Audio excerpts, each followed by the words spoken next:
ചേട്ടാ പതിവ് പോലെ ഇന്നും ചേട്ടന്റെ കയ്യിൽ കുറെ പേപ്പർ ഉണ്ടല്ലോ. പേപ്പറിന്റെ നമ്പർ കണ്ടിട്ട് തോന്നി ഇച്ചിരി കട്ടിയുള്ള കേസാന്ന് തോന്നുന്നു. അത് ഞാൻ പൊതുവെ നമ്മൾ പത്രികയിൽ പാലിക്കുന്നൊരു പ്രിൻസിപ്പിൾ ഉണ്ടല്ലോ. അതെ, വി സ്പീക്ക് ഓൺ ഡോക്യുമെന്റ്സ്. വെറുതെ ഇങ്ങനെ ആകാശത്തിൽ ഓരോന്ന് അടിച്ചുവിടുന്നത് ഒരു നല്ല കാര്യമല്ല.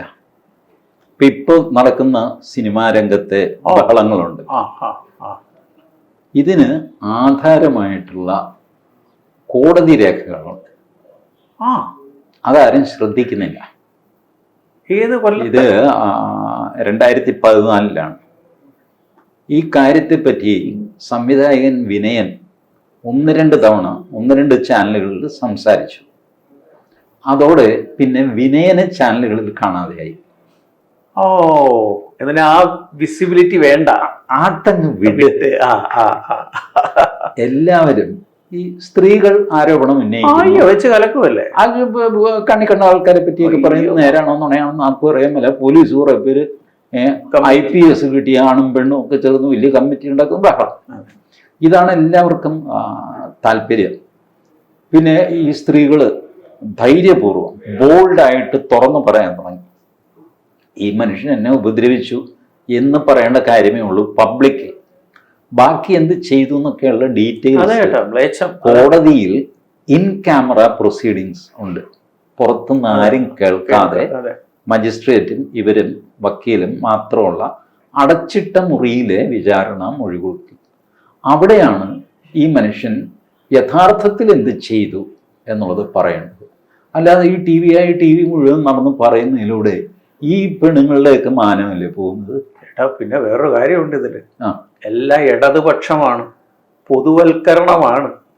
പിന്നെ അത് അല്ല, പൊതുവൽക്കരണം അത് പബ്ലിക്കായിട്ട് ഡെമോൺസ്ട്രേറ്റ് ചെയ്യേണ്ട കാര്യമുണ്ടോ? അതാണ് എനിക്ക്. അതെ, ഈ ഒരാൾ എന്നെ പിടിച്ചുകൊണ്ട് പോയി, പിന്നെ അവിടെ പിടിച്ചു, പിന്നെ ഇവിടെ പിടിച്ചു, അങ്ങനെ തലോടി ഇങ്ങനെ വരാൻ എനിക്ക് അറിഞ്ഞുകൂടാ. പക്ഷെ ചേട്ടൻ അതിൽ ശ്രദ്ധിച്ചായിരുന്നു, കുറച്ച് ഫേമസ് ആയിട്ടുള്ള ഒരു നടികളുടെയും കാണുന്നില്ല. അല്ല, ഇവരൊക്കെ പലരും സിനിമാ നടികളാണ് എന്ന് ഞാനിപ്പോഴും അറിയുന്നു. ലൈംഗികാരോപണവുമായിട്ട് വരുമ്പോഴാണ് ഇവര് സിനിമാ നടിയായിരുന്നു എന്ന് ഞാൻ പിന്നെ മിണ്ടാത്ത. ഞാൻ സിനിമ അടുത്ത കാലത്ത് ഞാൻ കാണാറില്ല. അപ്പൊ അതുകൊണ്ട് നടിയാണെന്ന് ഒരാൾ പറഞ്ഞു കഴിഞ്ഞാൽ ചിലരുടെയൊക്കെ മുഖം കണ്ടാൽ ഇവരൊക്കെ ആരെങ്കിലും നടിയാക്കുമോ എന്ന് പോലും നമുക്ക് തോന്നിപ്പോകും. അത്രയ്ക്ക് പരമദയനീയമായ അപ്പിയറൻസ് ആണ് സിനിമ നടി എന്നൊക്കെ പറഞ്ഞു കഴിയുമ്പോൾ. ഒരു ലുക്ക് വേണ്ടേ? അതൊന്നും കാണുന്നില്ല. ഐ മീൻ, ലുക്ക് ഉള്ളവർക്ക് മാത്രമേ സിനിമ അഭിനയിക്കാവൂ. ഞാൻ തോറ്റു. പിന്നെ അത് സ്ത്രീ വിരുദ്ധ പ്രസ്താവനകൾക്ക്. അതുകൊണ്ട് ഞാൻ അതൊന്നുമല്ല. ഇതിനകത്ത് ഉപയോഗിക്കപ്പെട്ട ഒരു വാക്കാണ് പവർ ഗ്രൂപ്പ്. അതും ആദ്യത്തെ 2 ദിവസം അത് കളിച്ചു. പിന്നെ പവർ ഗ്രൂപ്പിനെ പറ്റി ചർച്ച ചെയ്യില്ല. എല്ലാവരും ഈ പറഞ്ഞ ഇതിന്റെ പിന്നാലെയാണ്, മസാലയുടെ പിന്നാലെയാണ്. അവർ പൊക്കോട്ടെ. പക്ഷെ സിനിമയിൽ ഒരു പവർ ഗ്രൂപ്പ് ഉണ്ടോ? ഇപ്പൊ നമ്മൾ ഈ ലൈംഗിക ആരോപണങ്ങൾ മാറ്റി നിർത്തി കഴിഞ്ഞാലത്തെ ഇഷ്യൂ എന്താ? സിനിമയിൽ ചിലരെ ബ്ലോക്ക് ചെയ്യുന്നു. ചിലരെ തൃപ്തിപ്പെടുത്തിയാൽ മാത്രമേ സിനിമയിൽ അഭിനയിക്കാൻ പറ്റുള്ളൂ. അത് ആണായാലും പെണ്ണായാലും. ഇപ്പൊ സിനിമയിൽ ഒരു പവർ ഗ്രൂപ്പ് ഉണ്ട്. അവർ തീരുമാനിക്കുന്നു, ഇന്ന ആൾക്കാരെയൊക്കെ പങ്കെടുപ്പിക്കുക, മറ്റേ ആളോ അയാളെ പങ്കെടുപ്പിക്കണ്ട. അപ്പോൾ ഒരാൾ പറഞ്ഞു, ഇല്ല, അയാളൊരു സിനിമ പിടിക്കുന്നുണ്ട്, ഞാൻ അതിൽ പോയി അഭിനയിക്കാൻ പോവാണ്. താൻ അവിടെ പോയി അഭിനയിച്ചാൽ തനിക്ക് പിന്നെ വേറെ ഒരു സിനിമയും കിട്ടില്ല. ഇതാണ് പവർ ഗ്രൂപ്പ്. ഈ സാധനം സിനിമയിലുണ്ടോ എന്നുള്ളതാണ് ചോദ്യം. ചേട്ടാ, ഇത് സത്യം പറഞ്ഞു കഴിഞ്ഞാൽ ഈ പവർ ഗ്രൂപ്പ് എന്നൊക്കെ ഒരു വേർഡ് കൊടുക്കുന്നത്, ഇതില്ലാത്ത ഏത് മേഖലയുണ്ട് ചേട്ടാ? ഈ രാഷ്ട്രീയത്തിൽ പവർ ഗ്രൂപ്പിൽ ഉണ്ട്, ഡോക്ടർമാരുടെ ഇടയിലില്ല ഉണ്ട്, എഞ്ചിനീയർമാരുടെ ഇടയിലില്ലേ ഉണ്ട്, വക്കീലന്മാരുടെ ഇടയിലില്ലേ ഉണ്ട്, ജഡ്ജിമാരുടെ ഇടയിൽ വരെ കാണാമല്ലോ. പിന്നെ എന്താണ് ഇവർ ഉദ്ദേശിക്കുന്നത്? അല്ല, ഇതിന് കാര്യം എന്താണെന്ന് വെച്ച് കഴിഞ്ഞാൽ ഈ രാഷ്ട്രീയവും സിനിമയും ഇതിൻ്റെ പ്രത്യേകത പബ്ലിസിറ്റി. പണം, പബ്ലിസിറ്റി, അധികാരം, ഈ 3ഉം ഒത്തൊരുമിച്ച സാധനമാണ്. ഇപ്പോൾ ഡോക്ടർമാരുടെ ഇടയിൽ ഒരു പവർ ഗ്രൂപ്പ് ഉണ്ട്, പബ്ലിസിറ്റി. പക്ഷെ ഒരു പബ്ലിസിറ്റി ഇല്ലേ ഉള്ളൂ. ബാക്കി രണ്ടും ഉണ്ട്, പണവും അധികാരം. ഡോക്ടർ ജോർജ് ഡോക്ടർ നാരായണനെ ട്രാൻസ്ഫർ ചെയ്യിച്ചു. അത് ഡോക്ടർമാരുടെ ഇടയിൽ ഒരു വാർത്തയാണ്. നാട്ടുകാർ അതിനെന്താ എന്ന് ചോദിക്കും. പക്ഷേ മോഹൻലാല് മമ്മൂട്ടി ഒരു സിനിമയിൽ ബ്ലോക്ക് ചെയ്യിച്ചു എന്ന് പറഞ്ഞാൽ ആകാശം ഇടിഞ്ഞു വീഴുന്ന വാർത്തയാണ്. അതെ, പബ്ലിസിറ്റിയുടെ. അതാണ്. കാര്യം നമ്മളെ കൊണ്ടാണല്ലോ ഇവര് കാശ് ഉണ്ടാക്കുന്നത്. ഇപ്പൊ ഇന്നുണ്ടായ കൺഫ്യൂഷൻ കണ്ടില്ലേ? മുകേഷ് രാജിവെക്കണമെന്ന് BJP പ്രസിഡന്റ് സുരേന്ദ്രൻ. മുകേഷ് രാജിവെക്കേണ്ട കാര്യമില്ല എന്ന് സുരേഷ് ഗോപി. അവർ തമ്മിലുള്ള എന്തോ കമ്മ്യൂണിക്കേഷൻ കാര്യം എന്തോ ആയിക്കോട്ടെ, രണ്ടും വാർത്തയായി. അത് ആവുമല്ലോ ഏട്ടാ. അപ്പോ വാർത്താ പ്രാധാന്യം, പ്രശസ്തി, പണം, അധികാരം, ഈ മൂന്നും ഉള്ളതാണ് സിനിമ. പിന്നെ കള്ള് കച്ചവടം, രാഷ്ട്രീയം. കള്ള് കച്ചവടത്തിൽ പ്രശസ്തിയൊന്നുമില്ല, അവരുടെ പേരുകളൊക്കെ ഇങ്ങനെ കേൾക്കാൻ പറ്റും നമുക്ക്, പക്ഷെ ആളെ റോഡിൽ കണ്ടാൽ തിരിച്ചറിയാൻ പറ്റില്ല. അവർ പ്രശസ്തി ആഗ്രഹിക്കാത്തവരാണ്, കഴിയുന്നതും ലോ കീയിൽ. ബട്ട് അവരാണ് രാഷ്ട്രീയക്കാരെയും സിനിമാക്കാരെയും നിയന്ത്രിക്കുന്നവർ. അതെ, ബേസ് ഇതിന്റെ പൈസ അബ്കാരികളാണ്. അപ്പൊ എന്തുവായിക്കോട്ടെ, അത് ഇതില് ഈ ഹേമ കമ്മിറ്റി റിപ്പോർട്ടില് സിനിമാ രംഗത്തെ വർദ്ധിച്ചു വരുന്ന മയക്കുമരുന്നിന്റെ ഉപയോഗത്തെ പറ്റിയും പാരഗ്രാഫുകൾ എഴുതിയിട്ടുണ്ട്. അതാർക്കും ചർച്ച ചെയ്യണ്ടല്ലോ. വേണ്ട. കാര്യം ഇന്ന് അബ്കാരി മാറി, ഇന്ന് ഇതിലാണ് കൂടുതൽ. എന്ത് ചെയ്യാൻ പറ്റും? ആളെ അറിയാൻ പറ്റില്ലല്ലോ ഏട്ടാ, ആരാണിതെന്ന്. ഞാൻ അതിലേക്ക് നമുക്ക് പിന്നീട് വരാം. അതിനു മുമ്പേ ഞാൻ പറയാൻ ഇരുന്ന കാര്യം പറയണ്ടേ. പവർ ഗ്രൂപ്പ് സിനിമയിലുണ്ട് എന്ന് തെളിയിച്ച ആള്, രേഖാമൂലം തെളിയിച്ച ആള് വിനയനാണ്. രേഖാമൂലം 2014 വിനയൻ കോമ്പറ്റീഷൻ കമ്മീഷൻ ഓഫ് ഇന്ത്യക്ക് പരാതി കൊടുക്കുന്നു. സിനിമയിൽ ഇങ്ങനെ എന്നെ ബ്ലോക്ക് ചെയ്യുന്നു. ഞാൻ സിനിമാ സംവിധായകനാണ്, ഞാൻ ഏത് സിനിമ എടുക്കാൻ പോയാലും എനിക്ക് ക്യാരക്ടേഴ്സിനെ കിട്ടുന്നില്ല. വിനയന്റെ സിനിമയിൽ അഭിനയിച്ചു പോകരുത് എന്ന് രേഖാമൂലവും അല്ലാതെയും ഫോൺ മൂലവും ഒക്കെ എന്നെ സകല സ്ഥലത്തും ബ്ലോക്ക് ചെയ്തിരിക്കുന്നു.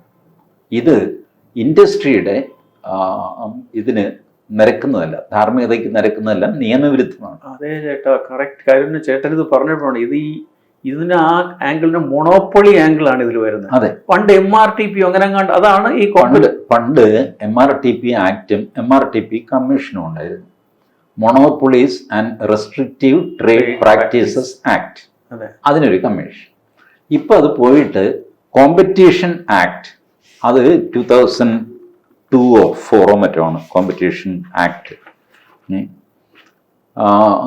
കോമ്പറ്റീഷൻ ആക്ടും അതിന് കോമ്പറ്റീഷൻ കമ്മീഷൻ ഓഫ് ഇന്ത്യ. ഈ കോമ്പറ്റീഷൻ കമ്മീഷൻ ഓഫ് ഇന്ത്യയുടെ തീരുമാനത്തിന് അഗൻസ്റ്റ് അപ്പീൽ പോകേണ്ടത് നാഷണൽ കമ്പനി ലോ ട്രിബ്യൂണലിലാണ്, ഹൈക്കോടതിയിലല്ല. അപ്പൊ ചേട്ടാ ഇതൊരു കോർപ്പറേറ്റ് ആംഗിളിലാണ്. ആ യുദ്ധമാണ് ഈ നടക്കുന്നത്. നമ്മുടെ എയ്സറും ഹ്യൂലറ്റ് പക്കാർഡും അല്ലെങ്കിൽ ടാറ്റയും അതിനകത്തെ തന്നെ വേറൊരു ഡയറക്ടറും, ടെലികമ്മ്യൂണിക്കേഷൻ ട്രായ്ക്കെതിരെ കേസ്, റിലയൻസും SR ഗ്രൂപ്പും തമ്മിൽ കേസ്. ഇത് ബേസിക്കലി മൊണോപ്പൊളി പാടില്ല എന്നുള്ള, അല്ല ഇങ്ങനെയുള്ള അമർച്ചകൾ പാടില്ല. അല്ല, മൊണോപ്പൊളി വളരെ ക്രൂരമായിട്ട് നടപ്പിലാക്കും. ടു ദിസ് എക്സ്റ്റെന്റ് ഞാൻ മട്ടാഞ്ചേരിയിൽ നോക്കിയിട്ടുണ്ട്. തീപ്പെട്ടി ഉണ്ടല്ലോ, നമ്മളുടെ നിത്യോപയോഗ സാധനമാണ്. ഞാൻ സിഗരറ്റ് വലിക്കുന്ന ആളായതുകൊണ്ട് എപ്പോഴും തീപ്പെട്ടി വേണം. അപ്പൊ എനിക്ക് സ്യൂട്ടബിൾ നല്ല തീപ്പെട്ടി എന്ന് ഞാൻ മനസ്സിൽ റേറ്റ് ചെയ്ത സാധനം രണ്ടാമത് ചോദിക്കുമ്പോൾ ആ കടയിലില്ല. മൂന്നാമത് ഞാൻ ചോദിക്കുന്നു, അപ്പോഴും ഇല്ല, വന്നിട്ടില്ല എന്നൊക്കെ പറയും. നാലാമത് ചോദിക്കുമ്പോൾ കടക്കാരൻ ഇതിനകത്ത് പൊളിറ്റിക്സ് ഒന്നുമില്ല, എന്താണോ സാറേ അതില്ല. സാറ് ചോദിച്ചുകൊണ്ട് ഞാൻ ഈ ഡിസ്ട്രിബ്യൂട്ടർ ഈ സൈക്കിളിൽ ഒരു പെട്ടി വെച്ചിട്ടാണ് ഇത് കൊണ്ടുവരുന്ന വണ്ടി സാധനങ്ങളൊക്കെ അതിനകത്തുണ്ടാകും. അപ്പൊ തീപ്പെട്ടി 4 കൂട്, പിന്നെ മറ്റേ ഇത് വേണ്ടേ, മുട്ടായി വേണ്ടേ, 1 പാക്കറ്റ് വെച്ചോ, നുറുക്ക് 1/2 പാക്കറ്റ്, ഇങ്ങനെയൊക്കെയാണ് പരിപാടി. അപ്പൊ ഇങ്ങനെയുള്ള അവരോട് ഞാൻ ചോദിച്ചു കഴിയുമ്പോൾ എനിക്ക് അറിഞ്ഞുകൂടാ, കിട്ടുന്നില്ല. ബട്ട് ഞാൻ ഇതേ സാധനം ആലപ്പുഴയോ തൃശ്ശൂരോ ചെന്ന് കഴിഞ്ഞാൽ കാണുന്നു. അപ്പൊ എങ്ങനെ ഇവിടെ ബ്ലോക്ക് ചെയ്യപ്പെടുന്നു? ഡിസ്ട്രിബ്യൂട്ടർ, ഇതൊക്കെ ഡിസ്ട്രിബ്യൂട്ടർമാർക്ക് കൈക്കൂലി കൊടുത്തിട്ട് അങ്ങനെ കൊടുത്തിട്ട്, ഈ മോട്ടർ പമ്പൊക്കെ വെച്ച് കഴിയുമ്പോൾ പ്ലംബർമാർക്ക് കൈക്കൂലി കൊടുത്തിട്ട് അവരുടെ മേക്ക് മാത്രം എടുപ്പിക്കും. നമ്മൾ പറയും നല്ലൊരു പമ്പ് മേടിച്ചു വെച്ചോ എന്ന് പറയും. നല്ലൊരു പമ്പ് പ്ലംബർക്ക് അറിയാം. ഇങ്ങനെയാണ് ഇതിനൊക്കെയാണ് ഈ കോമ്പറ്റീഷൻ കമ്മീഷൻ. പക്ഷേ വിനയൻ ഈ സാധനം കോമ്പറ്റീഷൻ കമ്മീഷനിൽ കൊണ്ടുപോയി ആ എതിർകക്ഷികളായിട്ട് association of Malayalam movie artist, അതാണ് അമ്മ, അവരാണ് opposite party number 1. Film employees federation of Kerala opposite party number 2, FEFKA. മൂന്നാമത്തെ ആള് ഞെട്ടരുത്, മമ്മൂട്ടി, ഓപ്പോസിറ്റ് പാർട്ടി. കോമ്പറ്റീഷൻ കമ്മീഷനിൽ വിനയന്റെ ആരോപണ ശരവ്യനായിട്ട് വരുന്ന വ്യക്തി, സംഘടനകൾ 2 മൂന്നാമത്തെ വ്യക്തി എന്നുള്ള നിലയ്ക്ക് ആദ്യത്തെ ആള് മമ്മൂട്ടിയാണ്. അതായത് മമ്മൂട്ടി വിനയനെ ശ്വാസം മുട്ടിക്കാൻ ശ്രമിച്ചു.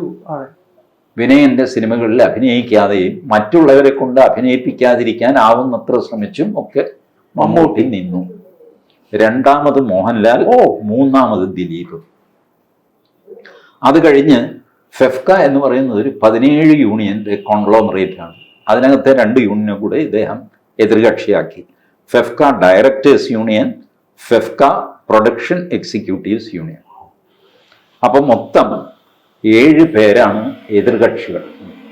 അതില് 3, 4, 5 ഇതാണ് മമ്മൂട്ടി, മോഹൻലാൽ, ദിലീപ്. അപ്പൊ ഇദ്ദേഹത്തിന്റെ പരാതി ഇത്രയേ ഉള്ളൂ. ഞാൻ ഇവിടുത്തെ അറിയപ്പെടുന്ന ഒരു സംവിധായകനാണ്, ഒരുപാട് സിനിമ എടുത്ത ആളാണ്. എനിക്കിപ്പോൾ ഇതൊന്നും ചെയ്യാൻ പറ്റുന്നില്ല. എൻ്റെ ജോലി ചെയ്യാനായിട്ട് ഇവരെല്ലാം തടസ്സം നിൽക്കുന്നു. അപ്പോൾ കോമ്പറ്റീഷൻ കമ്മീഷൻ കണ്ടെത്തിയ ഫാക്റ്റ് നമുക്ക് വളരെ പെട്ടെന്ന് തീർക്കാം. ഈ അമ്മയ്ക്ക് ഒരു ഡിസ്പ്യൂട്ട് ഉണ്ടായി കേരള ഫിലിം ചേംബറുമായിട്ട് 2004. കേരള ഫിലിം ചേംബറും അമ്മയും തമ്മിൽ ഒരു തർക്കമുണ്ടായി. ആ തർക്കത്തിന്റെ കാരണം ഈ എഗ്രിമെന്റുകളാണ്. എഗ്രിമെന്റുകളെന്ന് പലർക്കും ലീഗൽ എഗ്രിമെന്റ് ഇല്ല, ചിലർക്ക് ലീഗൽ എഗ്രിമെന്റ് ഉണ്ട്. ലീഗൽ ആണെന്ന് വിചാരിച്ചു, പക്ഷെ അതിന് ലീഗൽ വാല്യൂ ഇല്ല. ഇങ്ങനെ എന്തൊക്കെയാണ് തർക്കം. അപ്പൊ ആ തർക്കം വന്നു കഴിഞ്ഞപ്പോ ഈ ഷൂട്ടിംഗ് ഷെഡ്യൂളിനെ ചൊല്ലി തർക്കമുണ്ടായി. ഇങ്ങനെയായി. അപ്പോൾ അന്ന് Vinayan Malayalam artist and cine technicians association, മാറ്റയുടെ പ്രസിഡന്റ് ആയിരുന്നു വിനയൻ. അപ്പൊ വിനയൻ ഈ എഗ്രിമെന്റുകളും ഇതുമൊക്കെ പുതുക്കി എഴുതി കറക്റ്റ് അതിന് ഫോർമാറ്റ് ഉണ്ടാക്കി എല്ലാം ചെയ്യണമെന്നൊക്കെ പറഞ്ഞു. അത് ഈ മമ്മൂട്ടി, മോഹൻലാൽ, ദിലീപിനൊന്നും ഇഷ്ടപ്പെട്ടില്ല, അമ്മയ്ക്കും ഇഷ്ടപ്പെട്ടില്ല. വിനയൻ കയറിയിട്ട് ആള് കളിക്കുന്നു. അതൊരു ഓർഗനൈസ്ഡ് വേയിൽ വരുന്നതിനുള്ള ഒരു എതിർപ്പെന്ന് വേണമെങ്കിലും പറയാം. എതിർപ്പെന്ന് പറയാം. പക്ഷെ ഞാൻ എൻ്റെ വ്യക്തിപരമായ ഒരു അന്വേഷണം നടത്തി.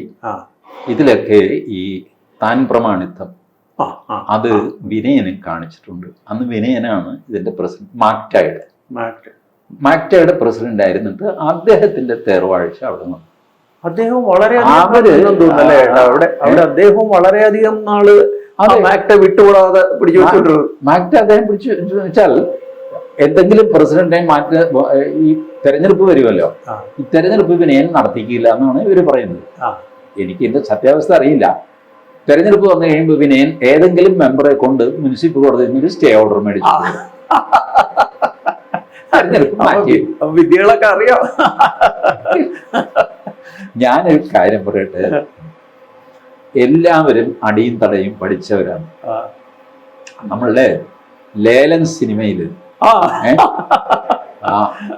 കടയാടി രാഘവൻ, കടയാടി ബേബി, കുന്നേൽ മത്തച്ഛൻ, കുന്നേൽ അവതക്കുട്ടി, ആനക്കാട്ടിൽ ഈപ്പച്ചൻ, ഈ 5 പേരാണ് ഗ്രൂപ്പായിട്ട് തിരുവിതാംകൂർ ഭാഗത്ത് റേഞ്ച് ലേലം പിടിക്കാനുള്ള വഴക്ക് നടന്നുകൊണ്ടിരിക്കുകയാണ്.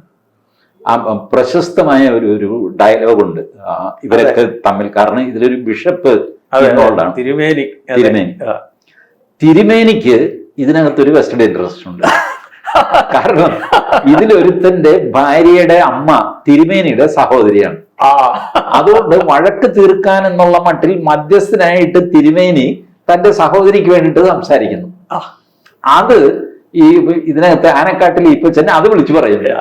Neutrality you are too outspoken എന്നൊക്കെ പറയുന്നുണ്ട്. അതെ, അതെ. ഇതിന്റെ കാര്യം എന്ന് Famous വെച്ചാൽ dialogue ആണ്. എല്ലാവരും അതെ. നിൽക്കുമ്പോഴാണ് ആനക്കാട്ടിൽ ഈപ്പച്ചൻ ഇതാണ് തുറന്നു പറയുന്നത്. അതെ, you are too outspoken എന്നൊക്കെ പറഞ്ഞിട്ട് അതെ. ഇയാള് ബിഷപ്പ് തുമ്പിത്തെറിക്കുന്നു. അതെ.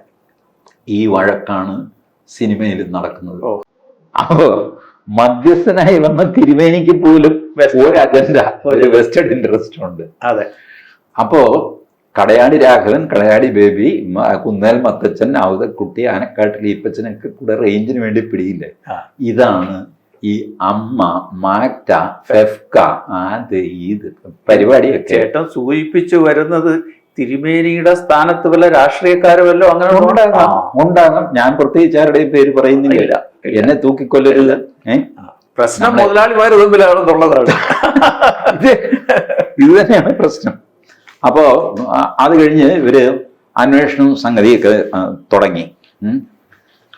അപ്പോ ഇവര് കമ്മീഷന് അവകാശമില്ല, അത് ഇതെന്നൊക്കെ പറഞ്ഞു. പക്ഷേ കമ്മീഷൻ തീരുമാനിച്ചു ഈ പറഞ്ഞ അമ്മ, ഫെഫ്ക, പിന്നെ മറ്റേ അവസാനത്തെ രണ്ട് union, FEFKA directors union, FEFKA production executive ആണ്. അതായത് ഓപ്പോസിറ്റ് പാർട്ടി നമ്പർ 1, 2, 6, 7 ഇവർക്കെതിരെ കേസ് നിലനിൽക്കും. 3, 4, 5 മമ്മൂട്ടി, മോഹൻലാൽ, ദിലീപ് അവരെ പറ്റി പറഞ്ഞു. However the commission did not find sufficient evidence against OP 3, 4, 5 while examining the case at the prima facie stage. പ്രഥമ ദൃഷ്ടിയ പരിശോധിച്ചതിൽ നിന്ന് മമ്മൂട്ടി, മോഹൻലാൽ, ദിലീപിന് യാതൊരു പങ്കും ഞങ്ങൾ വിദൂരമായിട്ട് പോലും കാണുന്നില്ല. അതുകൊണ്ട് അവരെ ഈ കേസിൽ നിന്ന് ഒഴിവാക്കും. ഇത് ചേട്ടൻ ഒരു കോർപ്പറേറ്റ് ആംഗിൾ ആവുമ്പോ ഇൻഡിവിജ്വലിനെ അങ്ങ് ഇല്ല, അതുകൊണ്ടല്ല എവിഡൻസ് ഇല്ല എന്ന് അവർ പറയുന്നു. എവിഡൻസ് ഇല്ല എന്ന് പറയുന്നു. കോർപ്പറേറ്റ് ഇതൊന്നും തന്നെ കോർപ്പറേറ്റ് എൻറ്റിറ്റി അല്ല. അതെ. പക്ഷേ ഇവരുടെ പ്രാക്ടീസ് ഈ കോമ്പറ്റീഷൻ റൂൾസിന് എഗൻസ്റ്റ് ആണ്. അത് വെച്ചിട്ടാണ് ഇവർ കോർപ്പറേറ്റ് ആയിരുന്നെങ്കിൽ ഒരു പക്ഷെ കുറച്ചുകൂടെ കടുത്ത രീതിയിൽ ഇടപെടുമായിരുന്നു. അപ്പൊ നമ്മുടെ പ്ലാൻഡ് ഓപ്പറേഷൻ ആണല്ലോ. അതെ അതെ അതെ അതെ. ഇപ്പോ ഇദ്ദേഹം പറയുന്നു, various evidence to reach a finding with regard to involvement of Amma. അമ്മ എന്ന് പറയും OP1 എന്നാണ് ജഡ്ജ്മെന്റിൽ, പെട്ടെന്ന് മനസ്സിലാകാൻ ഞാൻ അമ്മ എന്ന് പറയും. In the alleged anti competitive activities on the basis of the minutes of the executive committee meeting of Amma held on 5th April 2010, the DG noted that, DG എന്ന് പറഞ്ഞാൽ ഡയറക്ടർ ജനറൽ, അയാളാണ് എൻക്വയറി ചെയ്യുന്നത്. ഇവരെയൊക്കെ കാണുകയും സംസാരിക്കുകയും വിളിച്ചു വരുത്തുകയും മൊഴിയെടുക്കുകയും ഒക്കെ ചെയ്യുന്ന ഒരു ഡയറക്ടർ ജനറലാണ്. Observe that the general secretary of Amma അല്ല 5th April 2010, the Director General noted that late Sri Tilagan, a renowned actor, was removed from a film, Christian Brothers, on the instructions of FEFCA, as he acted in Informant's film. Informant ആണ് വിനയൻ. വിനയന്റെ സിനിമയിൽ അഭിനയിച്ചത് കൊണ്ട് Christian brothers എന്ന സിനിമയിൽ നിന്ന് തിലകനെ ഒഴിവാക്കി എന്നുള്ള സത്യം ഇവർ കണ്ടുപിടിച്ചു, director general. Based on the minutes of general meeting held 27th June 2010, the DG observed that the General Secretary of Amma invited Captain Raju, an actor. Captain രാജുവിനെ വിളിച്ചു വരുത്തുന്നു അമ്മയുടെ ജനറൽ സെക്രട്ടറി. എന്തിന്? For explaining why he had violated the instructions of FEFKA and acted in the film directed by Vinayan. AMMA captain രാജുവിനെ വിളിച്ചു വരുത്തുന്നു, ചോദിക്കുന്നു എന്തിന് ഫെഫ്കയുടെ നിർദ്ദേശത്തിന് വിരുദ്ധമായിട്ട് വിനയന്റെ സിനിമയിൽ അഭിനയിച്ചു. എവിഡൻസായി മിനിറ്റ്സും റെക്കോർഡും ഒക്കെ വെച്ചിട്ടാണ്. ഇവര് നേരെയല്ല കളിച്ചേക്കുന്നത് അല്ലേ ഏട്ടാ.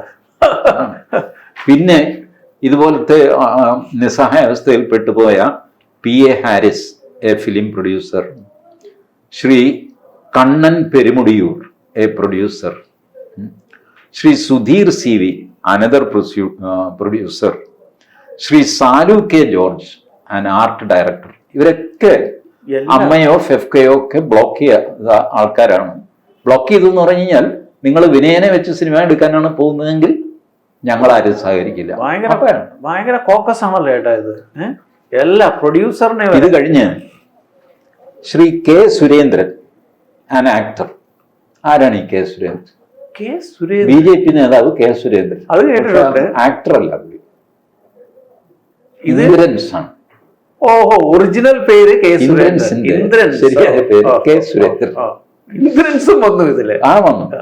K Surendran, an actor, submitted that though he has never received any direct communication from Amma or FEFCA regarding the ban on Vinayan, he confirmed having heard about the same. Direct ആയിട്ട് എന്നോട് ആരും പറഞ്ഞിട്ടില്ല വിനയന്റെ സിനിമയിൽ അഭിനയിക്കരുതെന്നൊന്നും. പക്ഷെ അങ്ങനെ ഒരു നിരോധനം നിലവിലുണ്ടെന്ന് ഞാൻ കേട്ടിട്ടുണ്ട്. He further submitted that FEFCA also issued a circular in this regard, but since he is not active in the association's work, he did not have the copy of the said circular. FEFCA ഇങ്ങനെ വിനയനുമായിട്ട് സഹകരിക്കുന്നത് എന്നൊരു circular ഇറക്കി. പക്ഷെ ഞാനതിൽ active മെമ്പറും അങ്ങനെയൊന്നും അല്ല. അതുകൊണ്ട് എന്തെങ്കിലും കോപ്പീസ് ഒന്നുമില്ല എന്ന് പറഞ്ഞിട്ട് ആ സാധു. പക്ഷേ മൊഴിക്കൊരു വാല്യൂ ഇതുണ്ട് എന്നുള്ളത് അറിയാവുന്നൊരു മനുഷ്യൻ കെ സുരേന്ദ്രൻ അഥവാ ഇന്ദ്രൻസ് ആണ്. ശ്രീ VM ജയൻ, അത് പിന്നെ കോടതി തന്നെ ബ്രാക്കറ്റിൽ ജയസൂര്യ എന്ന് എഴുതിയിട്ടുണ്ട്, അല്ലെ നമ്മൾ കുടുങ്ങിപ്പോയത്. VM ജയൻ ബ്രാക്കറ്റിൽ Jayasurya, an actor, also stated that Amma and FEFCA have imposed an informal ban on any artist working with the informant Vinayan. Informal ban. എല്ലാ ആർട്ടിസ്റ്റും, അയാൾ എന്ത് ലൈറ്റ് ബോയ് ആയിക്കോട്ടെ, ചായ കൊണ്ടുവരുന്നവനായിക്കോട്ടെ, വിനയമായിട്ട് സഹകരിക്കാൻ പാടില്ല. ഇങ്ങനെ ഒരു നിരോധനമുണ്ട്. He also affirmed having received a call in 2013. സൂര്യയെ വിളിക്കുന്നു. ആര്? ഫ്രം ശ്രീ ഉണ്ണികൃഷ്ണൻ, ഫെഫ്കയുടെ general secretary, Sibi Malayil president, advising him to avoid working with Vinayan till the issues are resolved. ഈ പ്രശ്നങ്ങളൊക്കെ തീർന്ന് യുദ്ധത്തിൽ കടയാടിക്കാർ ജയിക്കുവോ കുന്നേൽക്കാർ ജയിക്കുവോ അതോ ആനക്കാട്ടിലീപ്പച്ചൻ ജയിക്കുവോ എന്നുള്ള തീരുമാനമായി കഴിഞ്ഞിട്ട് ആരുമായിട്ട് സഹകരിക്കണമെന്ന് നമുക്ക് തീരുമാനിക്കാം എന്ന് പറഞ്ഞ് ഫോൺ ചെയ്തു. അങ്ങനെ ഒരുപാട് പേരുടെ മൊഴി, പല പേരുകളാണ് വരുന്നത്. ഇന്ദ്രൻസ്, ജയസൂര്യ, അയ്യോ ഒരുപാട് പേരുടെ പേര് ഇതിനകത്തുണ്ട്. ഞാനിത് അങ്ങനെ അങ്ങ് നീണ്ടുപോകുമെന്ന് വിചാരിച്ചിട്ട് ഒത്തിരി നമുക്ക് ആ പോർഷൻ അങ്ങ് ഒഴിവാക്കാം. നമുക്ക് നേരെ ഇതിന്റെ ഓർഡറിലേക്ക് പോകാം. Competition commission. അതിന് മുമ്പ് ഒരാളിന്റെ മൊഴി കൂടെ ഞാനിതിൽ മാർക്ക് ചെയ്ത് വെച്ചിരുന്നു. ആരാണെന്ന് വെച്ചാൽ നമ്മളുടെ സിനിമാ നടൻ മധു. അദ്ദേഹം മൊഴി കൊടുത്തു. അത് കോടതി എഴുതിയിരിക്കുന്നത് another vital evidence four determining the liability of OP2 എന്ന് വെച്ചാൽ ഫെഫ്കയുടെ ഇതിനകത്തെ ഇൻവോൾവ്മെന്റ് തീരുമാനിക്കാൻ ക്രിട്ടിക്കലായ വൈറ്റലായ ഒരു എവിഡൻസ് കൂടെ ഇവർ പരിശോധിച്ചു. That is the statement given by Sri P. Madhavan Nair. Madhu ബ്രാക്കറ്റിൽ എഴുതിയിട്ടുണ്ട്. മധു ഇത് 2014 മധുവിന് എത്ര വർഷം? അന്ന് ഇപ്പൊ 90-91 ആയി. അന്ന് 81-82 വയസ്സ് മധുവിന്. എന്നിട്ടും മധു മൊഴി കൊടുത്തു എന്നുള്ളതാണ്. He confirmed that he had to give up a project of the informant Vinayan after Sri Unnikrishnan, Sri Siyad Kokar and other members of FEFCA came to influence him not to work with the informant Vinayan. കോക്കറും വന്നു. Siyad cocker, Sibi Malayil, B. Unnikrishnan. He was told that the members had taken a decision not to cooperate with Vinayan. The relevant experts of the statement are reproduced below. മധു ആയതുകൊണ്ട് അദ്ദേഹത്തിൻ്റെ വാക്കുകൾ അതേപോലെ ജഡ്ജ്മെന്റിൽ എഴുതിയിരിക്കാം. Question: have you acted in any movie of Sri Vinayan? ഉത്തരം, I have acted in Little Superman. അങ്ങനെ ഒരു സിനിമയുണ്ട്, ഞാൻ കേട്ടില്ല. Little Superman and 2 other movies made by Sri Vinayan.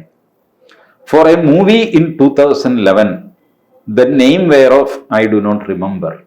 എനിക്ക് ഓർമ്മയില്ല. 2011 മറ്റൊരു സിനിമയ്ക്ക് വേണ്ടിയിട്ട് I accepted an advance of 50,000 from Shri Vinayan.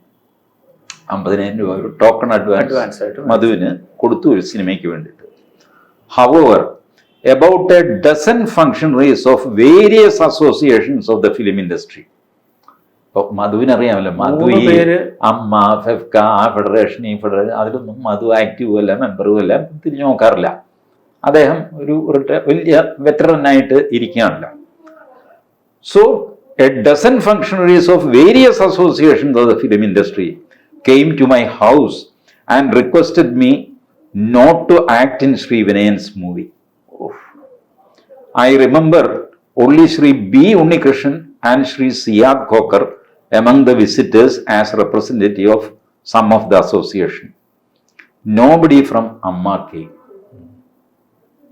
Cinema താരങ്ങളാരും വന്നിട്ടില്ല. ബാക്കി ഈ പ്രൊഡ്യൂസർ സി ബി മലയിൽ ഇവര് സിയാദ് കോക്കർ ഒക്കെയാണ് വരുന്നത്. മോഹൻലാൽ, മമ്മൂട്ടി, ദിലീപ്, ആ സിനിമ ആക്ടേഴ്സ് ഇല്ല, ആരും മധുവിനെ കാണാൻ വന്നിട്ടില്ല. Question 4. Are you aware of a ban imposed by any of this association on any artist working with Sri Vinayan? ഏതെങ്കിലും അസോസിയേഷൻ ഏതെങ്കിലും ആർട്ടിസ്റ്റ് വിനയനുമായിട്ട് വർക്ക് ചെയ്യുന്നതിൽ നിരോധിച്ചതായിട്ട് അറിയാമോ? I was not aware of any boycott until they came to my house to persuade me not to act in Sri Vinayan's movie. എനിക്കറിയില്ലായിരുന്നു ഈ വിനയന്റെ സിനിമയിൽ അഭിനയിക്കരുത് എന്ന് ആവശ്യപ്പെട്ടുകൊണ്ട് എൻ്റെ വീട്ടിൽ ഇവർ വരുന്നത് വരെ എനിക്കിതിനെ പറ്റി അറിയില്ല. കാരണം അദ്ദേഹം ഈ പരദൂഷണത്തിലോ പൊളിറ്റിക്സിലോ പവർ ഗ്രൂപ്പിലോ അപ്പൊ അദ്ദേഹം അറിഞ്ഞിട്ടില്ല. പക്ഷെ ഇവര് വന്ന് നേരിട്ട് പറഞ്ഞു. എ ഡസൻ ഫങ്ഷണറീസ്, കുറഞ്ഞ 12 പേര്, അതിൽ 2 പേരെ ഞാൻ ഓർക്കുന്നു. ബാക്കിയൊക്കെ ഞാൻ ഇന്നതിന്റെ ഭാരവാഹിയാണ് സാർ, പോകരുത് സാർ എന്നൊക്കെ പറഞ്ഞു. ആ ശരി ശരി നോക്കട്ടെ. അപ്പോ the representatives of the directors, producers and technicians association told me that they have taken a decision not to cooperate with Sri Vinayan. ഈ യൂണിയനുകളൊക്കെ വന്ന് പറഞ്ഞു വിനയനുമായിട്ട് ഞങ്ങൾ സഹകരിക്കില്ല. They said that if I do not comply with their decision, it will be a big blow to them. നമുക്ക് വലിയൊരു set back ആകും ചേട്ടാ, ചേട്ടൻ വിനയനുമായിട്ട് സഹകരിച്ചാൽ ഞങ്ങളാകെ തകർന്നു പോകും. Big blow to them. So in their presence, I called up Sri Vinayan and explained the situation, whereupon Sri Vinayan was kind enough to take the advance back. അവരുടെ മുമ്പിൽ വെച്ച് ഞാൻ വിനയൻ വിളിച്ചു, മോനെ ഇങ്ങനെയൊക്കെയാണ് കാര്യങ്ങൾ, ഞാൻ എന്ത് ചെയ്യും? സാരമില്ല ചേട്ടാ, ചേട്ടൻ എൻ്റെ അഡ്വാൻസ് തിരിച്ചു തന്നു, ചേട്ടൻ അഭിനയിക്കേണ്ട. ഇത് വിനയൻ ടി വിയിൽ 3 ദിവസം മുമ്പ് മറ്റോ പറഞ്ഞു. വിനയനെ പിന്നെ കാണുന്നില്ല. Power group in play.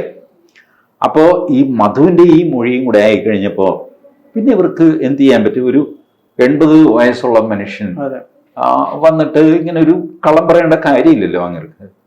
അപ്പൊ അതുകൊണ്ടാണ് അതൊരു വൈറ്റൽ സ്റ്റേറ്റ്മെന്റ് എന്ന് കോടതിയല്ല കമ്മീഷൻ പറയുന്നത്. ഇവരുടെ ഈ ബി ഉണ്ണികൃഷ്ണന്റെ ഒക്കെ യൂണിയൻ ഉണ്ടല്ലോ, 17 എണ്ണം. ഈ ഫെഫ്കയ്ക്കകത്ത് 17. ഫെഫ്ക വേണ്ടി അഫിലിയേറ്റ് ചെയ്തിട്ട്, അതായത് ഇവരുടെ ഈ ഗ്രിപ്പ് നോക്കണം. പവർ ഗ്രൂപ്പിന്റെ FEFKA directors union, writers union, production executive union, editors union, cinematographers union, art directors union, publicity designers union, cine outdoor unit workers union, makeup artist and hair stylist union, production assistant union, still photographers union, union of dubbing artist, dancers union, cine drivers union, all Kerala cine costume designers union, cine audiographers association, FEFKA music directors union. ഇനി സിനിമയിൽ ഏത് മേഖല ഇല്ലേട്ടാ, എല്ലാവരെയും ഈ ഫെഫ്കയുടെ അംബ്രലയ്ക്കകത്ത് ആക്കി. എന്നിട്ട് മാക്ട മറ്റേ വിനയം അവിടെ ഇരുന്നത് പൊളിച്ചതല്ല, മാക്ടയും കൊണ്ട് താൻ നടന്നോ. ഇവിടെ വേറെ നമ്മൾ ആദിവശത്ത് നിന്ന് കംപ്ലീറ്റ് ഇവരെടുത്തു, കംപ്ലീറ്റ് എടുത്ത് എല്ലാവരും ഉണ്ട്. വിനയൻ സഹായനെ. എന്നിട്ട് വിനയന്റെ സിനിമയിൽ വരാനും പാടില്ല. കാരണം ആനക്കാട്ടിൽ ഈ പച്ചൻ ബ്ലോക്ക് ചെയ്തു, കടയാടിക്കാരും വരണ്ട, കുന്നേൽ മാത്രം 10-40 വർഷമായില്ലേ എന്ന് ചോദിച്ച് റെക്കമെൻഡ് ചെയ്ത് ആൾക്കാർ ബിഷപ്പുമാര് നടക്കുന്നു, ഇവര് വിട്ടുകൊടുക്കുന്നില്ല. ഇതാണ് യുദ്ധം. അതെ. അപ്പോ ഫൈനലി ഇത് പോയി അവസാനിച്ചത് ഇവർക്കെല്ലാം പിഴയിട്ടു. മനസ്സിലായോ? Considering the findings elucidated in the earlier part of this order, OP1, OP2, OP6, OP7 ഈ യൂണിയനുകൾ, അമ്മ, ഫെഫ്കയുടെ മറ്റ് 2 യൂണിയൻ, ഇവരെല്ലാം ഈ കുഴപ്പം കാണിച്ചിട്ടുണ്ടെന്നും അവർക്കും അവരുടെ ഓഫീസ് ബെയറേഴ്സിനും എല്ലാം പിഴയിട്ടു. ഈ സംഘടനകൾക്ക് പിഴയിട്ടത് അവരുടെ കഴിഞ്ഞ 3 വർഷത്തെ വരുമാനത്തിന്റെ ആവറേജ് എടുത്തിട്ട് അതിന്റെ 5% ആണ്. അപ്പൊ അങ്ങനെ അമ്മയ്ക്കിട്ട പിഴ 4,65,000 രൂപ. അതായത് അമ്മയുടെ കഴിഞ്ഞ 3 വർഷത്തെ 2011, 12, 12, 13, 13, 14 ഇതിന്റെ ടോട്ടൽ എന്ന് പറയുന്നത് 2,40,30,3893 രൂപ 77 പൈസയാണ്. അതിനെ 3ആയിട്ട് ഭാഗിച്ച് അതിന്റെ ആവറേജ് എടുത്തു കഴിഞ്ഞപ്പോ 8,01,297 രൂപ, 80 ലക്ഷം. അതിന്റെ 5% എടുത്തപ്പോ 4,65,000 രൂപ അമ്മയ്ക്ക് പിഴ. ഫെഫ്കയ്ക്ക് 85,594 രൂപയുള്ളൂ.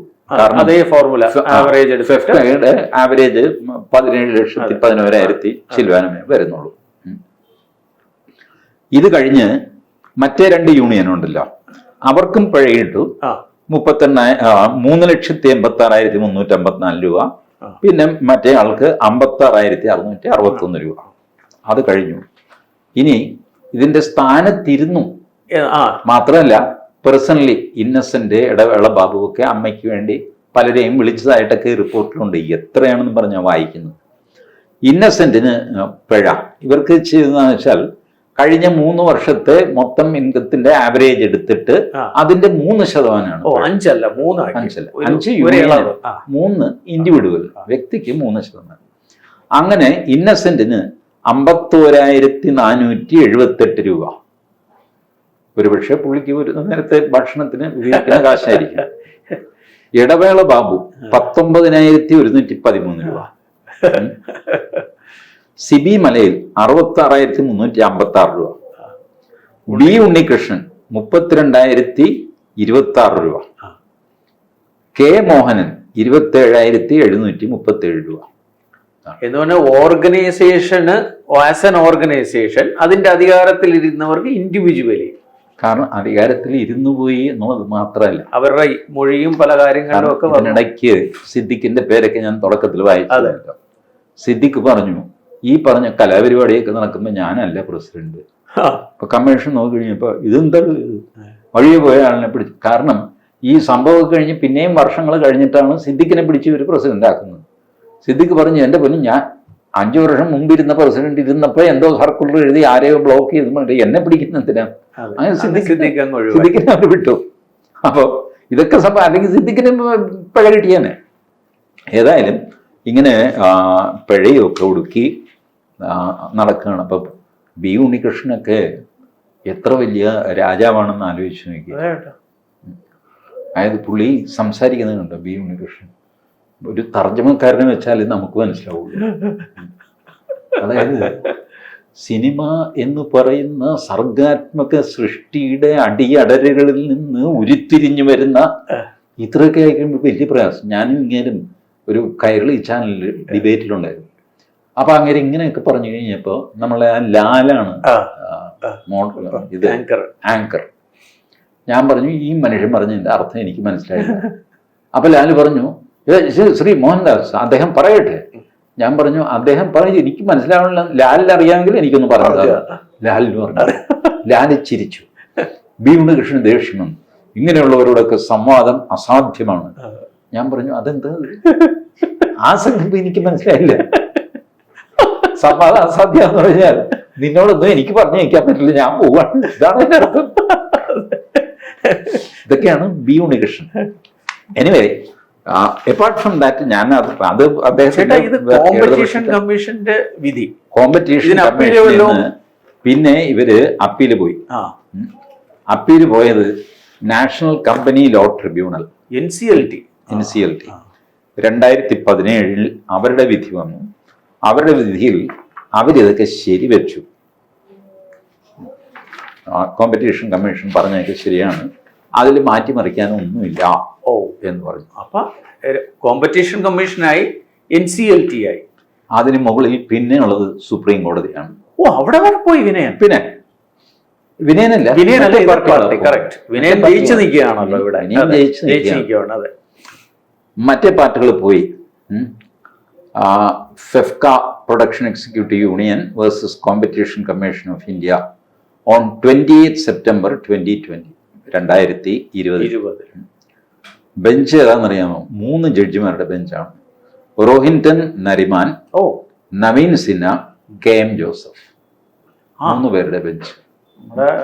3 പേരുടെ ബെഞ്ചിൽ ഈ ഫെഫ്ക ഉണ്ണികൃഷ്ണന്റെ ഒക്കെ അപ്പീലുണ്ടല്ലോ. Heard the learned counsel appearing for the appellants. വാചകമടിയൊക്കെ ഞങ്ങൾ കേട്ടു അപ്പീലുകാരുടെ. We do not find any reason to interfere with the order dated so and so passed by national company law appellate tribunal. Appeal കോടതിയുടെ judgment ഞങ്ങൾ കണ്ടു.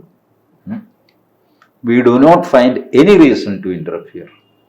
അതിൽ കയറി ഇടപെടാൻ ഒരു കാരണവും ഞങ്ങൾ കാണണില്ല.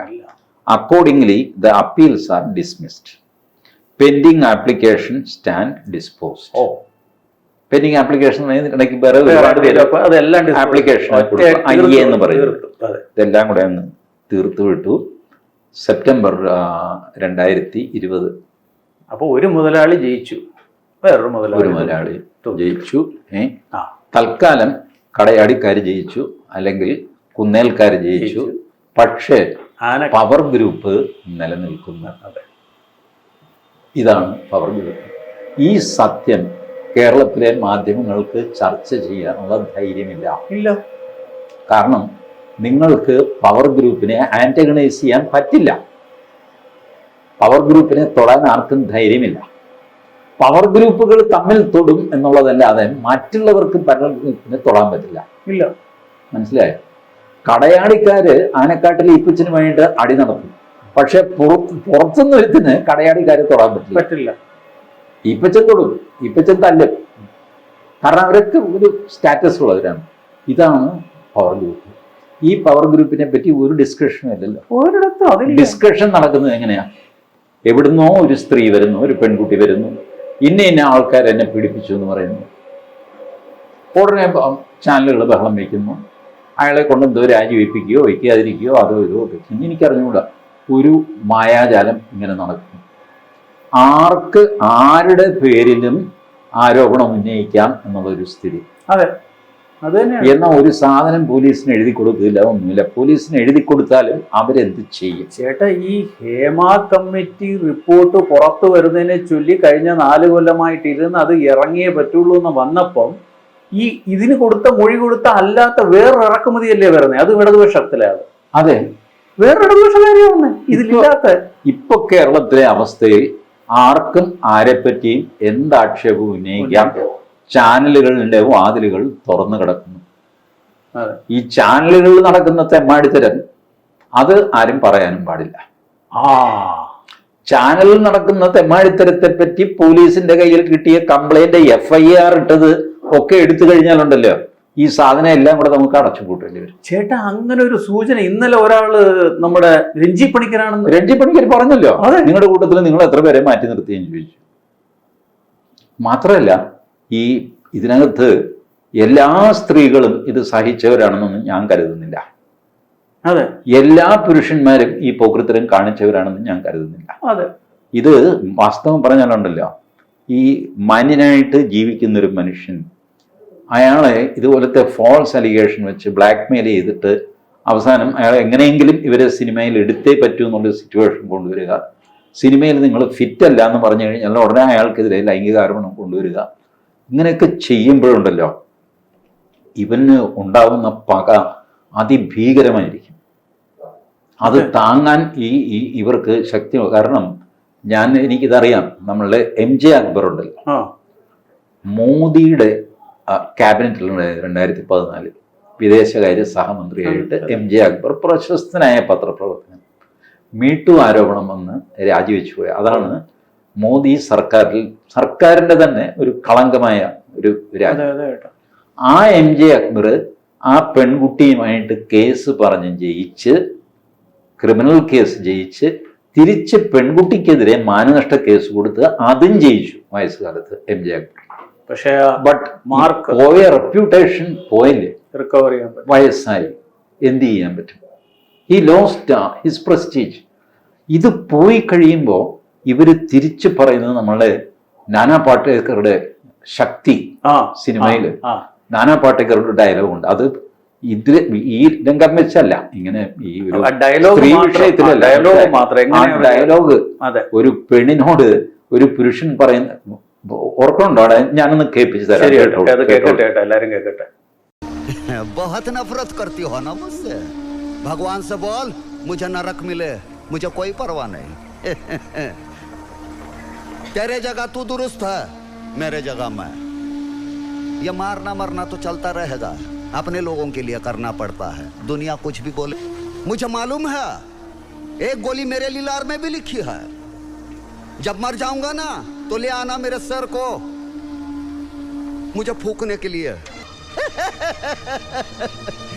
साला पीछा नहीं छोड़ूंगा, मरने के बाद भी आऊंगा, परिंदा बनकर बैठूंगा तेरे घर के सामने तुझे देखते हुए। ഇതാണ് വിടൂല. മരിച്ചാലും ഞമ്മളില്ല. മരിച്ചു കഴിഞ്ഞ ഒരു ദിവസം ഞാൻ മരിക്കുന്ന എനിക്കറിയാം, എനിക്ക് വേണ്ടിയിട്ടും ഒരു വെടിയുണ്ട എവിടെയോ ഉണ്ട് എന്ന് എനിക്കറിയാം. എന്നാലും മരിച്ചു കഴിഞ്ഞാൽ പരിന്ദാ ബൻകർ പക്ഷിയായിട്ട് ഞാൻ നിന്റെ മുമ്പിൽ വരും, നിന്നെ നോട്ടമിട്ടുണ്ട്. ചേട്ടാ എന്ന് പറഞ്ഞാല് ഒരു മനുഷ്യന്റെ റെപ്യൂട്ടേഷൻ, പേറുകേട്ടവന് സൽകീർത്തി ചാക്കിലും വലുതാണിടോ, അല്ല ദുഷ്കീർത്തി ചാക്കിലും വലുതാണിടോ എന്നാണ് കൊടുങ്ങല്ലൂർ കുഞ്ഞിക്കുട്ടൻ നമ്പുരാൻ. നമ്മുടെ പുരാണത്തില് ഈ സ്യമന്തകമണി അടിച്ചുകൊണ്ട് പോയ കൃഷ്ണന്റെ പേര് ആരോപണം എങ്ങനെ മാറിയില്ലല്ലോ. കാരണം മനുഷ്യർക്ക് ജീവനേക്കാൾ വലുതാണ് മാനം. ആണല്ലോ, മാനം പോയാൽ എന്തിന് പിന്നെ മാനവ ജീവിതമില്ലെങ്കിൽ എന്നാ പിന്നെ ജീവിച്ചിരുന്നിട്ട് കാര്യമില്ല. ആ അവസ്ഥ പെണ്ണുങ്ങൾക്ക് മാത്രമല്ല ആണുങ്ങൾക്കും ഉള്ളതാണ്. അവർക്കും ഒരു മാനമുണ്ട്, അവർക്ക് ഫീലിംഗ് ഉണ്ട്. വെറുതെ ഇങ്ങനെ TV-യിൽ വന്നിട്ട് 10 പേരുടെ പേരം വിളിച്ച് പറയുക. ഓക്കെ, നിങ്ങൾക്ക് പരാതി, അതിങ്ങനെ ഈ TV-യിലൂടെ പരസ്യപ്പെടുത്തുന്നതിന് നിങ്ങൾ പോലീസ് സ്റ്റേഷനിൽ പോവുക, പരാതി കൊടുക്കുക. നിങ്ങൾക്ക് വെർബൽ പരാതി കൊടുക്കാം. CRPC അനുസരിച്ച് ഒരു മനുഷ്യനും പരാതി എഴുതി കൊടുക്കേണ്ട കാര്യമില്ല. അവിടെ പോയി പറഞ്ഞാൽ മതി. എഴുതിയെടുക്കേണ്ടത് പോലീസിന്റെ ചുമതലയാണ്. Which must be reduce into writing എന്നാണ് CRPC പറയുന്നത്. അല്ലാതെ നമ്മൾ ടൈപ്പ് ചെയ്ത് കമ്പ്യൂട്ടറിൽ അടിച്ച് അവിടെ കൊണ്ട് കൊടുക്കേണ്ട കാര്യമൊന്നുമില്ല. അവിടെ പോയി പറയാനുള്ളത് പറയുക, അയാൾ എഴുതിയെടുക്കും. അതിനാണ് സ്റ്റേഷനിൽ റൈറ്ററെ ഇരുത്തിയിരിക്കുന്നത്, എഴുതാൻ. നാട്ടുകാരുടെ പരാതി എഴുതിയെടുക്കാനാണ് റൈറ്റർ. ഇപ്പം ഈ TV-യിലും അവിടെയൊക്കെ വന്ന് പറയുന്ന ഇവരുടെയൊക്കെ സ്ഥിതി വളരെ അവര് പറയുന്നത് മുഴുവൻ നുണയാണെന്ന് ഞാൻ പറയും. പലരും സത്യസന്ധമായിരിക്കാം. ഇതെല്ലാം ഈ സിനിമാ ഫീൽഡിൽ നടക്കുന്നുണ്ട്. ബട്ട് അതിങ്ങനെ ഓപ്പണായിട്ട് TV ഉപയോഗിച്ചിട്ട് ഒരാളെ നാറ്റിക്കുക, അവർക്കും അറിയാം ഈ കേസൊന്നും നിലനിൽക്കാൻ പിടിക്കാനൊന്നും പോകുന്നു. 15 വർഷം മുമ്പ് എൻ്റെ കയ്യിൽ ഒരാൾ കയറി പിടിച്ചു എന്ന് പറഞ്ഞ് എന്ത് ചെയ്യും കോടതി? ഒന്നും ചെയ്യാൻ പറ്റില്ല, ഒരു തെളിവില്ല, ഒന്നുമില്ല. അപ്പൊ പിന്നെ ഇയാളെ നാറ്റിക്കാനുള്ള മാർഗം എന്താ? ചുമ്മാ അങ്ങോട്ട് തട്ടിവിടുക. അതും ഇതിനിടയ്ക്ക് നടക്കുന്നില്ല എന്നെങ്ങനെ അറിയാം? ഒന്നും അറിയാൻ പറ്റില്ലല്ലോ. റോള് കിട്ടാത്തതിന്റെ ദേഷ്യത്തിന് സംവിധായകനെയോ സഹനടനെയോ ഒക്കെ ആരെങ്കിലും ചീത്തയാക്കുന്നില്ല. സിദ്ദിഖ് രാജിവെച്ച ഉടനെ നേരെ തിരിച്ചു പരാതി കൗണ്ടർ കംപ്ലൈന്റ് കൊടുത്തു. ഇത് പോയി അവസാനിക്കുന്നില്ല. കുറച്ചു പേരെങ്കിലും ഈ നാനാ പാട്ടേക്കർ പറഞ്ഞതുപോലെ ഒരുപാട് വെറുക്കുന്നുണ്ടല്ലോ നീ എന്നെ, ഒരുപാട് വെറുക്കുന്നുണ്ടല്ലോ. ദൈവത്തോട് പ്രാർത്ഥിക്ക് എനിക്ക് നരകം കിട്ടാനായിട്ട്. അതെ. പക്ഷെ ഞാൻ മരിച്ചാൽ പോലും അത് കഴിഞ്ഞിട്ട് പക്ഷിയായിട്ട് വന്നിട്ട് ഞാൻ നിന്റെ മുമ്പിലിരിക്കും, എന്റെ നോട്ടത്തിലായിരിക്കും നീ എപ്പോഴും.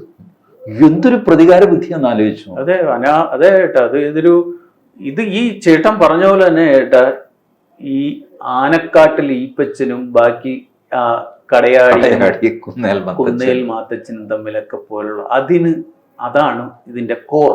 അതാണ് ഇതിന്റെ കോർ. അത് ഒഴിവാക്കാനും പറ്റില്ല. ഇല്ല. ഇതിലും മോശമായ കാര്യങ്ങളാണ് അജിത്തെ രാഷ്ട്രീയത്തിൽ നടക്കുന്നത്. സിനിമയിൽ നടക്കുന്നത് നിസ്സാരമാണ്, രാഷ്ട്രീയത്തിൽ നടക്കുന്നതായിട്ട്. സ്ത്രീകളെ ഏറ്റവും അധികം ദുരുപയോഗം ചെയ്യുന്നത് രാഷ്ട്രീയക്കാരാണ്, സിനിമക്കാരല്ല. ഒരു സംശയമില്ലാത്തതെന്ന് എത്രയോ തെളിവുകളുണ്ട്. പിന്നെ അതൊക്കെ പറയാൻ വിഷയമായി പോകും. എല്ലാവരും ചീത്തയാകുകയും മലർന്നു കിടന്ന് തുപ്പുന്ന അനുഭവം ഉണ്ടാകുകയും ചെയ്യും. അതുകൊണ്ട് ആ സിനിമയിൽ ഒരു പവർ ഗ്രൂപ്പ് ഉണ്ട്. ഈ പറഞ്ഞ ആരോപണങ്ങൾ വളരെ സൂക്ഷിച്ചു വേണം ഈ സ്ത്രീകൾ ഉന്നയിക്കാൻ. അസാമാന്യമായ തിരിച്ചടിയും പ്രതികാരവും ഒക്കെ ആയിരിക്കും അപ്പുറത്തുനിന്ന് വരുന്നത്. സത്യസന്ധമായ ആരോപണങ്ങളിൽ നിങ്ങൾ ഉറച്ചു നിൽക്കുക, എഴുതി കൊടുക്കുക.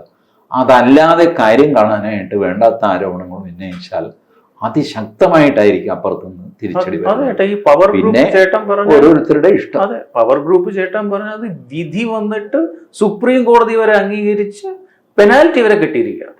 പെനാൽറ്റി കെട്ടി, പക്ഷെ പവർ ഗ്രൂപ്പ് പിന്നെയും നിലനിൽക്കുന്നു. അതെ അതെ, അത് നിൽക്കുമല്ലോ. അടുത്ത കേസുമായിട്ട് പൊക്കോ.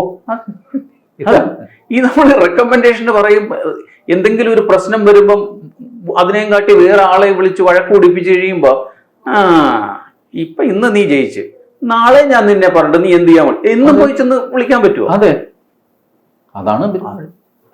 അതുകൊണ്ട് പവർ ഗ്രൂപ്പ് ഒന്നും ഇല്ല. Power group രാഷ്ട്രീയത്തിലുണ്ട്, സിനിമയിലുണ്ട്. രാഷ്ട്രീയത്തിലാണ് ഇത് ഏറ്റവും കൂടുതൽ. അതെ, രാഷ്ട്രീയത്തിൽ ഒരുത്തനെ ബാക്കിയുള്ളവരെല്ലാം കൂടെ ചേർന്ന് ഒതുക്കുന്ന കണ്ടിട്ടില്ലേ? പിന്നെ ശ്വാസം വിടാൻ സമ്മതിക്കായി എത്രയോ പേര് രാഷ്ട്രീയ വനവാസത്തിനും സന്യാസത്തിനും പോയി.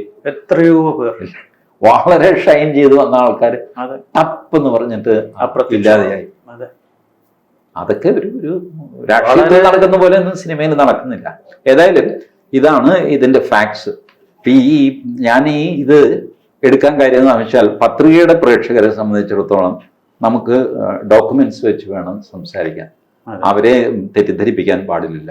അതെ ഏട്ടാ, അതുകൊണ്ട് നമുക്കിത് ഇവിടെ വെച്ച് നിർത്താം. ശരി ഏട്ടാ. റൈറ്റ്.